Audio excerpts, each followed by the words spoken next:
कहते हैं पूत के पाँव पालने में ही नज़र आ जाते हैं। हम बात आज करेंगे खेसारी लाल यादव की बेटी कृति यादव और बेटे ऋषभ यादव की। जी हाँ, ये दोनों भाई काफ़ी टैलेंटेड है। कृति को डांस करने का बहुत शौक़ है, तो आपने कई वीडियोस में देखा होगा कि कृति काफ़ी डांस करते हुए नज़र भी आती हैं। भाई अपने पापा के गानों पर तो कृति ऐसा डांस करती हैं कि स्टेज पर खड़े सभी लोग झूमने लगते हैं। लेकिन क्या आपको पता है कि खेसारी के बेटे ऋषभ, जी हाँ ऋषभ यादव, अभी बहुत छोटे हैं लेकिन गाना बहुत अच्छा गाते हैं।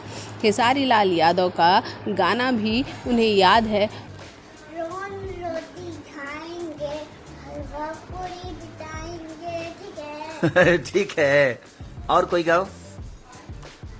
रोन रोटी खाएंगे, पढ़ाते रंग।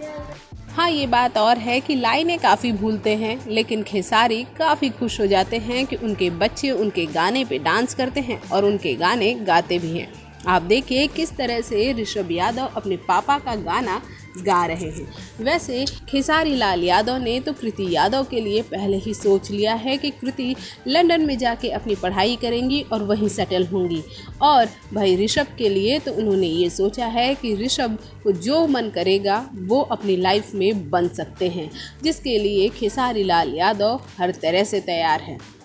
और तो और भाई इस क्वारंटाइन टाइम में दिनेश लाल यादव निरहुआ क्या कर रहे हैं अपने बच्चों के साथ, तो आपको बता दें कि इस वक्त दिनेश लाल यादव निरहुआ बाबा बन गए हैं। जी हाँ, अपने बच्चों का बाल सेट कर रहे हैं, क्योंकि इस वक्त तो कोई भी हेयर सैलून खुला नहीं है और बच्चों के बाल बढ़ गए हैं, तो भाई इन्हें काटे कौन। तो निरहुआ ने अपने बच्चों के बाल को कट किया और फिर उनके बच्चों ने ये सारा कुछ अपने इंस्टाग्राम अकाउंट पर पोस्ट भी किया। वैसे आपको बता दें कि निरहुआ को 2 लड़के हैं, एक का नाम है अमित तो दूसरे का नाम है राहुल। ये दोनों काफ़ी बड़े हैं, पंचगनी में पढ़ते हैं, लेकिन कोरोना वायरस के चलते भाई इस वक्त सभी घर पर हैं, तो वो भी अपने पिता के साथ घर पर हैं। काफ़ी लंबे समय बाद अपने पिता के साथ वो क्वालिटी टाइम स्पेंड कर रहे हैं। भोजपुरी जगत की हॉट और मसालेदार गॉसिप के लिए हमें सब्सक्राइब करना बिल्कुल ना भूलें।